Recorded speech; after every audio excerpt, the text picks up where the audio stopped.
ഒക്കെ പറഞ്ഞു ആര്യൻ ആദ്യം ഔട്ടായി പോവേണ്ടതായിരുന്നു, എന്തോ ഭാഗ്യത്തിന് ഇത്ര നാള് നിന്നു. എനിക്ക് മനസ്സിലാത്ത കാര്യം, നിങ്ങളൊക്കെ ബിഗ് ബോസ് ശരിക്കും കാണുന്ന ആൾക്കാർ തന്നെയാണോ? അല്ല, ഞാൻ അങ്ങോട്ടത് ചോദിക്കണം വിചാരിച്ചിരിക്കുകയായിരുന്നു. നിങ്ങളൊക്കെ ബിഗ് ബോസ് കാണുന്ന ആളുകളാണോ എന്നല്ല, താങ്കൾ ബിഗ് ബോസ് കാണുന്ന ഒരാളാണോ ചോദിക്കട്ടെ. അല്ല, ഈ ബിഗ് ലൂസ് 7 ഉണ്ടല്ലോ, അത് കലക്കി കുടിച്ചിരിക്കുന്ന ആളെ പോലെ ആ ഇരുത്തം കണ്ടാരം ചോദിച്ചതാണ്. അല്ലാത്ത ഇരുത്തായി പോയി. എന്തായാലും കൊള്ളാം. ആര്യൻ ഔട്ടാവേണ്ടവനായിരുന്നു എന്നുള്ള കാര്യം മുഴുവൻ ആളുകളും മുന്നേയും പറഞ്ഞിരുന്നതാണ്. PR ഫലത്തിൽ തന്നെയാണ് ഇത്രയും നാളോടെ പിടിച്ചു നിന്നിട്ടുള്ളത്. ഇനി PR ഇല്ല അതില്ല എന്നൊന്നും പറഞ്ഞേക്കരുത്. അഖിൽമാരാർ തന്നെ പറഞ്ഞിട്ടുണ്ട് ശോഭ ഇങ്ങനെ ഒരു കാര്യം പറഞ്ഞിട്ടുണ്ടായിരുന്നു എന്നുള്ളത്. അതുകൂടാതെ തന്നെ അനുമോളുടെ PR സമീപിച്ച കാര്യം ഈ പറയുന്ന ആര്യനും പറഞ്ഞിട്ടുണ്ട്. ലാലേട്ടൻ ചോദിച്ചപ്പോഴും PR കുറിച്ച് ഒരാൾ പറഞ്ഞിട്ടുണ്ട്. PR ബലം കൊണ്ട് തന്നെയാണ് ആര്യൻ ഇത്രയും നാളും പിടിച്ചു നിന്നിട്ടുള്ളത്. ഇനി ആ ഒരു ഡയലോഗിന് യാതൊരു പ്രസക്തിയില്ല. എന്തായാലും ചാച്ചി പറയണ കൂടി ഒന്ന് കേൾക്കാൻ കേട്ടോ. തന്റെ സീസണിൽ കപ്പടിച്ചു പോയ ചേച്ചിയാണ് പറയുന്നത്. പറ. ഞാൻ കാണാറില്ല. ജിസേൽ ഔട്ടായ ശേഷം ഒന്നാമത് എനിക്ക് സ്റ്റോപ്പ് ചെയ്തത് ഞാൻ കാണുന്നത്. ജിസേൽ ഔട്ടായിട്ട് കുറച്ചായല്ലോടെ, അതിനുശേഷം കണ്ടിട്ടില്ല. പിന്നെ എന്ത് അഭിപ്രായം പറയാനാണ് ഈ വന്നിട്ടുള്ളത്? ആഹാ, ഒന്ന് കേൾക്കാല. ഈവൻ എനിക്ക് അനീഷിന് കൂട്ടത്തിൽ കുറച്ച് ഇഷ്ടമുള്ള ഒരു വിന്നർ മെറ്റീരിയൽ പോലെ തോന്നുകയാണെങ്കിലും എൻ്റെ ഈ ഒരു ചാനൽ ഞാൻ കൂടുതൽ ഇഷ്ടപ്പെട്ട 2 കണ്ടസ്റ്റന്റിൽ ആൾക്കാരാണ്. ഒന്ന് ജിസേലും ഒന്ന് ആര്യനും. നിലവാരപ്പോഴല്ലേ മനസ്സിലായത്. ഈ രണ്ടുപേരെ ആയിരുന്നു അത്ര മാല ഇഷ്ടപ്പെട്ടിരുന്നത്. അപ്പൊ പിന്നെ ഈ റിവ്യൂ പറയേണ്ട കാര്യം ഉണ്ടായിരുന്നില്ല എന്നാണ് എനിക്ക് പറയാനുള്ളത്.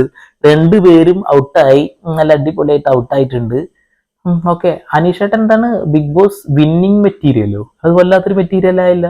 ഇപ്പൊ കുറെ ആളുകൾ സപ്പോർട്ട് ചെയ്തിട്ടൊക്കെ വരുന്നു. എന്തുണ്ടൊക്കെയാണാവാ എന്തൊരു. അപ്പൊ ഇതിൽ പലരും പറഞ്ഞു ആര്യൻ അത്ര ഡിസേർവിംഗ് ഒന്നും അല്ലായിരുന്നു, ഇത്ര നാളെ നിന്നത് ഭയങ്കര വലിയ കാര്യം. പക്ഷെ നിങ്ങൾ ഒരു കാര്യം ആലോചിച്ച് നോക്ക്, ബിഗ് ബോസിന്റെ സ്റ്റാർട്ടിങ് മുതൽ ഈ ഒരു ടൈം വരെയുള്ള മിക്ക ടാസ്കിലും ദ ബെസ്റ്റ് പെർഫോമൻസ് ചെയ്ത ഒരാളാണ് ആര്യൻ. ഓക്കെ, അത് സ്റ്റാർട്ടിങ് മുതൽ ഈവൻ ടിക്കറ്റ് ടു ഫിനാലൊക്കെ ജസ്റ്റ് മിസ്സായതാ. ഓക്കെ, അതിന് ഇവിടെ ടാസ്കുകളിൽ വിജയിക്കുക എന്നുള്ളതല്ല ബിഗ് ബോസിന്റെ മാനദണ്ഡം. അതെല്ലാം ഡയറക്റ്റ് ഫിനാലയിലേക്ക് എത്താനുള്ള ഒരു സേവനം, അത്രയേ ഉള്ളൂ. ആ മത്സരത്തിലൊക്കെ ജയിച്ചു കഴിഞ്ഞിട്ടുണ്ടെങ്കിൽ നേരെ ഫിനാലയിലേക്ക് നോമിനേഷനിൽ എത്തില്ല. അവിടെ എത്തിക്കഴിഞ്ഞാലും ഈ പറയുന്ന ജയമൊന്നുമല്ല അവിടെ വേണ്ടത്. അവിടെ വേണ്ടത് ജനങ്ങളുടെ വോട്ടാ.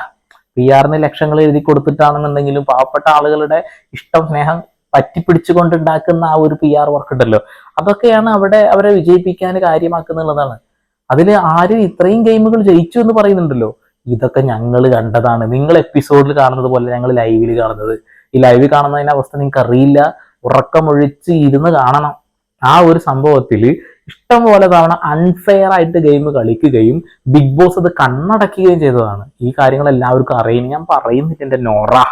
അപ്പൊ അത്രയ്ക്കും നല്ല രീതിയിൽ ടാസ്ക് ചെയ്ത ഒരാൾ. പിന്നെ ഈ സീസണിൽ ഏറ്റവും കൂടുതൽ കോൺട്രവേഴ്ഷ്യൽ ടോപ്പിക്സ് ആയിക്കോട്ടെ, അല്ലാത്ത ടോപ്പിക്സ് ആയിക്കോട്ടെ, പല കാര്യങ്ങളും ആര്യൻ സറൗണ്ടഡ് ആയിട്ടായിരുന്നു. അത് നിങ്ങൾ അക്സെപ്റ്റ് ചെയ്താലും ഇല്ലെങ്കിലും ആര്യൻ സറൗണ്ടഡ് ആയിട്ടുള്ളതായിരുന്നു. അതിന് കപ്പെടുത്തു തരണ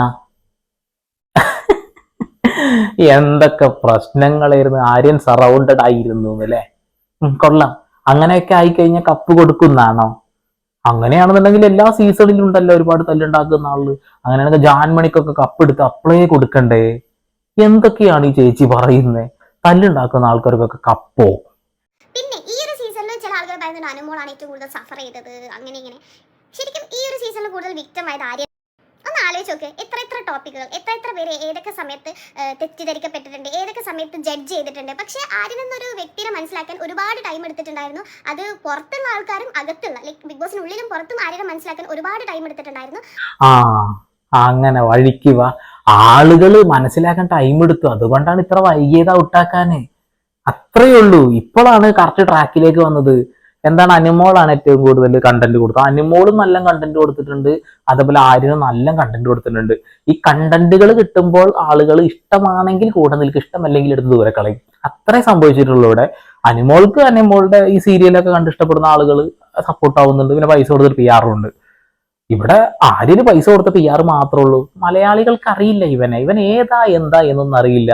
അതേപോലെ മലയാളികളെ കുറിച്ച് പറഞ്ഞിട്ടുണ്ട്, ഒരാണും പെണ്ണും ഒരുമിച്ചിരുന്ന് കഴിഞ്ഞിട്ടുണ്ടെങ്കിൽ, കെട്ടിപ്പിടിച്ച ഒരു ബെഡിൽ കിടന്നിറങ്ങി കഴിഞ്ഞിട്ടുണ്ടെങ്കിൽ മലയാളികൾ അത് വേറെ രീതിയിലാണ് എടുക്കുക എന്നുള്ളത്. അപ്പൊ തന്നെ മലയാളികൾക്ക് അത് ഇഷ്ടപ്പെടുന്നതല്ല എന്ന് ആൾക്ക് മനസ്സിലായിട്ടുണ്ടല്ലോ. ജനങ്ങൾ അത് വിലയിരുത്തി. അത്രയേ ഉള്ളൂ. ആളുകൾക്ക് മനസ്സിലാക്കാൻ കുറച്ച് സമയം എടുത്തു അല്ലേ? കറക്റ്റ് പോയിന്റ് ആണ്. എന്നാലും ഈ ഒരു ടോപ്പ് 5 അടുത്ത് നിൽക്കി ആരും പോയ സമയത്ത് എനിക്കതൊരു എന്താ പറയാ, അക്സെപ്റ്റ് ചെയ്യാൻ ഭയങ്കര ബുദ്ധിമുട്ട്. എന്താ എരി വലിച്ച് അല്ലെ മുളക് എന്തെങ്കിലും കടിച്ചിരുന്ന? അക്സെപ്റ്റ് ചെയ്യാൻ ബുദ്ധിമുട്ടുണ്ടെങ്കിൽ ഇപ്പൊ നമ്മൾ എന്ത് ചെയ്യാനാ? പുറത്ത് പോയത് പോയില്ലേ, ഇനിയിപ്പോ പിടിച്ചു തിരിച്ചു കൊണ്ടുവരാൻ പറ്റില്ലല്ലോ. ഇപ്പൊ ഫിനാലയിലൊക്കെ 2 പാട്ടും പാടി ഡാൻസ് ഒക്കെ കളിക്കാൻ ചിലപ്പോ വിളിക്കുമായിരിക്കാം. അത്രയൊക്കെ ഉള്ളൂ. എരിയൊന്നും വലിച്ചിരുന്നിട്ട് ഒരു കാര്യമില്ല ചേച്ചി. ശീലമില്ലാത്ത പണിയുണ്ട്, ചെറുതായിട്ട് കൈ വേദനിച്ചു. ഓക്കെ, അപ്പോൾ എനിക്ക് സത്യം പറഞ്ഞാൽ ആര്യൻ ഔട്ട് ആയത് അക്സെപ്റ്റ് ചെയ്യാൻ ഭയങ്കര ബുദ്ധിമുട്ടുണ്ടെന്ന് വെച്ചാൽ ഒന്നെങ്കിൽ ആര്യൻ ആദ്യം ഫസ്റ്റ് വീക്കിലോ സെക്കൻഡ് വീക്കിലോ ഔട്ട് ആവണേനും, പക്ഷേ ഇത്ര അധികം അടുത്തെത്തി ടോപ്പ് 5ന്റെ അടുത്തെത്തിയിട്ട് ആര്യൻ പുറത്തായതിൽ എനിക്ക് നല്ല വിഷമമുണ്ട്. ആര്യൻ അവിടെ ഉള്ള ആൾക്കാരെ വെച്ച് നോക്കുമ്പം ആര്യൻ ഡിസേർവ് ചെയ്യുന്നുണ്ടായിരുന്നു. അയ്യോ, ആദ്യ 2 ആഴ്ചയിൽ പുറത്താവണം പോലും അങ്ങനൊക്കെ തന്നെ ആയിരുന്നു. ആ ഫസ്റ്റ് മന്തിൽ തന്നെ ഔട്ടാവണം എന്നൊക്കെ തന്നെയായിരുന്നു എല്ലാവരും ആഗ്രഹിച്ചിരുന്നത്. PR വർക്ക് കാരണം അവിടെ പിടിച്ചു നിന്നതാണ്. ഡിസർവ് ആയിരുന്നു പോലും. ഡിസർവ് കൊള്ളാം. പക്ഷെ ഇറ്റ്സ് ഓക്കെ. ഇത് സീസൺ ഒരു ബിഗ് ബോസ് ഷോ എങ്ങനെ ആയിരിക്കരുത് എന്നതിൻ്റെ ഏറ്റവും നല്ലൊരു എക്സാമ്പിൾ ആയിട്ടുള്ള ഒരു സീസൺ ആയിരിക്കും ഈ ഒരു സീസൺ. കാരണം എന്താ വെച്ചാൽ അത്രയും സദാചാര ടോപ്പിക്കുകൾ, കുൽസിത ടോപ്പിക്കുകൾ, അൺനെസസറി ആയിട്ടുള്ള കാര്യങ്ങളൊക്കെ ഡിസ്കഷനിൽ വന്നിട്ടുള്ള ഒരു എനിക്ക് ഇഷ്ടപ്പെട്ടില്ല സീസൺ. എൻ്റെ മോസ്റ്റ് ഫേവറേറ്റ് സത്യം പറഞ്ഞാൽ സീസൺ 4 ആയിരുന്നു. ചേച്ചി നിന്ന സീസണിൽ ചേച്ചി കപ്പടിച്ചിട്ടാണ് ഇപ്പൊ ഡയലോഗ് അടിച്ചുകൊണ്ടിരിക്കുന്നത്. അവരുടെ സീസൺ അമ്മോ കിടിലനായിരുന്നു എന്നാ പറഞ്ഞുകൊണ്ടിരിക്കുന്നത്. എല്ലാ സീസണിലും പ്രശ്നങ്ങൾ ഉണ്ടായിട്ടുണ്ട്. ഇവിടെയുള്ള ജനങ്ങൾ കണ്ടിട്ടുണ്ട് എന്നുള്ളതാണ്. നിങ്ങൾ അതിന്റെ അകത്തിരിക്കുന്ന സമയത്ത് അത് അടിപൊളിയായിരുന്നു എന്നാണ് കരുതുന്നത്. അത് നിങ്ങൾക്ക് തെറ്റുപറ്റിയതാണ്. അതിനകത്ത് നിൽക്കുന്ന ആര്യൻ പോലും വിചാരിക്കുന്നത് ഞാൻ അടിപൊളിയാണ് എന്നാണ്. പക്ഷെ ജനങ്ങളാണ് ഇത് വിലയിരുത്തുന്നത്. ജനങ്ങൾക്ക് അത് അടിപൊളിയല്ല. പക്ഷേ എന്തോ ഈ സീസൺ കുറച്ചുകൂടി ബെറ്റർ ആവുന്നൊക്കെ കുറേ എക്സ്പെക്ട് ചെയ്തു. കാരണം 7ന്റെ പണി അങ്ങനെ ഇങ്ങനെ. പക്ഷേ ഒരു കാര്യം എന്താ വെച്ചാൽ സീസൺ മോശമാണെങ്കിലും ഇത്തവണ ഇവരുടെ സോഷ്യൽ മീഡിയ ഹാൻഡ്ലിംഗ് ഭയങ്കര അടിപൊളിയായിരുന്നു. അത് മാത്രം അടിപൊളി ഉണ്ടായിരുന്നുള്ളൂ. ഈ സീസൺ പറഞ്ഞിട്ടുണ്ടല്ലോ, അതിലെ കണ്ടസ്റ്റൻസ് ഔട്ട് ആവുന്ന ഒരു വേയും എല്ലാം എന്തോ പോരാ. എന്തപ്പോ ചെയ്യാ? ഇനിയിപ്പോ ഇത് മാറ്റണൊക്കെ ഇപ്പൊ എന്താ ചെയ്യാ? ചേച്ചി ഒരു കാര്യം, ഇത് ബിഗ് ലൂസിനെ ഒന്ന് വിളിച്ചറിയിക്കും. നിങ്ങൾ വളരെ മോശമായിട്ടാണ് പരിപാടി അവതരിപ്പിക്കുന്നത്. ആളുകൾ ഔട്ടാക്കുന്നത് ഒരു രസമില്ല എന്നിട്ട് പറഞ്ഞ് പരിപാടി അവസാനിപ്പിക്കാൻ പറ. സ്വന്തം സീസണൊക്കെ ഒന്ന് പോയിട്ട് എപ്പിസോഡൊക്കെ ഇരുന്ന് കാണാൻ പറ്റുമ്പോൾ ഒന്ന് കാണണം കേട്ടോ. എന്നിട്ട് വിലയിരുത്തിയ പോലെ ഇതൊക്കെ.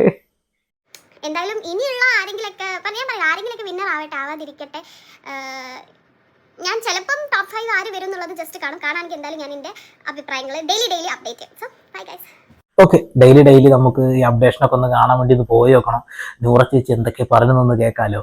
ആര്യന്റെ എവിക്ഷൻ അൺഫെയർ ആയി എന്ന് പറയുന്നത്. ഏറ്റവും ഇഷ്ടപ്പെട്ട കണ്ടസ്റ്റന്റ് ആര്യനും ജിസയിലാണെന്നും കൂടി പറഞ്ഞപ്പോൾ നിങ്ങൾക്ക് ഏകദേശം കത്തിയിട്ടുണ്ടാവുമല്ലോ. ഇവരാണ് ബിഗ് ലൂസ് കാണാത്ത അഭിപ്രായം പറയുന്നത്. ബിഗ് ലൂസ് കാണുന്ന എപ്പിസോഡ് മാത്രം കാണുന്ന ആളുകളുടെ വിഷനും 24/7 കാണുന്ന നമ്മുടെ വിഷനും തമ്മിൽ ഒരുപാട് മാറ്റമുണ്ട്. നമ്മൾ കാണുന്നത് പലതും അവർ കാണുന്നില്ല. അത്രയേ ഉള്ളൂ. ഇവിടെ അൺഫെയർ ആയിട്ടായിരുന്നു ആള് കളിച്ചിരുന്നത്. അതുകൊണ്ട് ജനങ്ങൾ അത് മനസ്സിലാക്കുന്നു, വോട്ട് ചെയ്യുന്നു. അതുകൂടാതെ അത് ബിഗ് ബോസിന് തന്നെ അതൊരു ബുദ്ധിമുട്ടാവുമെന്ന് മനസ്സിലായപ്പോൾ അവസാനിപ്പിച്ചു, എടുത്ത് ഒഴിവാക്കി. അത്രയേ ഉള്ളൂ. അതാണ് ഇവിടെ സംഭവിച്ചിട്ടുള്ളത്. ഇനി എല്ലാവരും നോമിനേഷനിൽ വന്ന് കിടക്കുന്നുണ്ടല്ലോ, കട്ടക്കളിയായിരിക്കും. എല്ലാവർക്കും ഫാൻസ് ഉണ്ട്. അങ്ങോട്ടും ഇങ്ങോട്ടും ഒന്നും തീരുമാനം ഉണ്ടാവില്ല. അനീഷ് ഇഷ്ടപ്പെടുന്ന അനീഷിനെ തന്നെ വോട്ട് ചെയ്യുള്ളൂ. ഷാനവാസിക്കാരനെ ഇഷ്ടപ്പെടുന്ന ഷാനവാസിനെ മാത്രം വോട്ട് ചെയ്യുള്ളൂ. ആ ഇഷ്ടങ്ങളുള്ള ആളുകൾക്ക് മാത്രം വോട്ട് വരുമ്പോൾ കുറെ എണ്ണം പുറത്തു. കുറെ എണ്ണം എന്ന് പറഞ്ഞിട്ടുണ്ടെങ്കിൽ അതിൽ സാബുമാനൊക്കെ ഇങ്ങനെ എസ്കേപ്പ് ആയി പോയ മനുഷ്യനായിരുന്നു എന്നാണ് ആളുകൾ പറയുന്നത്. പക്ഷെ സാബുമാൻ ഒരു ഗുണമുണ്ട്. സാബുമാനെ ഒരു തല്ലുണ്ടാക്കാനോ ഇതിനൊന്നും പോവാത്തൊരു മനുഷ്യനായതുകൊണ്ട് ചിലപ്പോൾ ആളുകൾക്ക് ഇഷ്ടപ്പെടും. ഇതിൽ ഇപ്പോ ഞാൻ കാര്യമായിട്ട് പറയാം, നൂറയുടെ വോയിസ്, സംസാര രീതി ഇതൊന്നും ആർക്കും ഇഷ്ടപ്പെടുന്നില്ല എന്നാണ് ഞാൻ മനസ്സിലാക്കുന്നത്. ഞാൻ ഇത്രയും നാളായിട്ട് ആൾക്ക് വോട്ട് ചെയ്തിട്ടില്ല. ഞാൻ അനീഷിനും ഷാനവാസിനും മാത്രമേ വോട്ട് ചെയ്തിട്ടുള്ളൂ. അതിന് മാറ്റം വരാനും സാധ്യത കുറവാണ്. കാരണം എന്താ വെച്ചിട്ടുണ്ടെങ്കിൽ അവർ അത്രയും നാൾ വന്ന രീതി അത് അങ്ങനെ തന്നെ തുടരുന്നത് കൊണ്ടാണ്. പിന്നെ ഷാനവാസിന്റെ വോട്ടിൽ ചിലപ്പോൾ ഒരു മാറ്റം വരാറുണ്ട്. അത് എന്തുകൊണ്ടാ വെച്ചിട്ടുണ്ടെങ്കിൽ ഈ നൂറ, ആദില, അതേപോലെ അനുമോള് ഈ ഗ്യാങ്ങിൽ പെട്ട് ആള് കുറച്ച് പൊട്ടത്തരത്തിലേക്ക് പോകുമ്പോൾ സ്വാഭാവികമായിട്ട് അയാൾ എന്താണ് ചെയ്യുന്നത് എന്നുള്ള ഒരു സംഭവം കൊണ്ട് ചിലപ്പോൾ നമ്മൾ അയാൾക്ക് വോട്ട് ചെയ്യണമെന്ന് നിർബന്ധമൊന്നുമില്ല. പക്ഷെ നിങ്ങൾ നിങ്ങളുടെ ഇഷ്ടപ്പെടുന്ന ആളുകൾക്ക് തന്നെ വോട്ട് ചെയ്യുക. അത് മാത്രമേ എനിക്ക് പറയാനുള്ളൂ. വെറുതെ വോട്ട് ലാപ്സ് ആക്കാതിരിക്കുക. പിന്നെ എല്ലാവരും ഈ ഹോട്ട്സ്റ്റാറിൽ കയറിയിട്ട് വോട്ട് ചെയ്യുന്നവരെല്ലാം എല്ലാവർക്കും അറിയാം. ഇതിനെ കുത്തിയിരുന്ന് വോട്ട് ചെയ്യുന്ന ഒരുപാട് വീട്ടമ്മമാരുണ്ട്. അവരാണ് ഏറ്റവും കൂടുതൽ ബിഗ് ബോസ് ഇരുന്ന് കാണുന്നത് എന്നാണ് ഞാനും മനസ്സിലാക്കുന്നത്. യുവതലമുറ ഒന്നും വല്ലാണ്ടതിന് പിന്നാലെ നടക്കുന്നൊന്നുമില്ല. എന്നാൽ പോലും ചില ആളുകളൊക്കെ ഉണ്ട് എന്ന് കേട്ടുകൊണ്ട് പോയി കാണുന്ന ആളുകളാണ്. ഇവിടെ ഇവരുടെ അഭിപ്രായങ്ങൾ കേട്ടില്ലേ?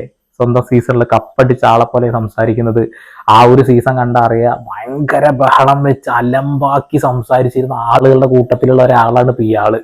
ഈ ബിഗ് ബോസിന്റെ അകത്ത് നിന്നും പുറത്ത് വന്ന ആളുകൾ ഇതിനെക്കുറിച്ച് അഭിപ്രായം പറയാതിരിക്കാൻ നല്ലേ. സ്വന്തം പല്ലിയുടെ കുത്തി മണക്കുന്നതിന് തുല്യമാണത്. അപ്പോൾ വീണ്ടും വരെ പുതിയ അപ്ഡേഷൻ ആയിട്ട് അതൊരു സന്ദീപ് സൈനിങ് ഓഫ്.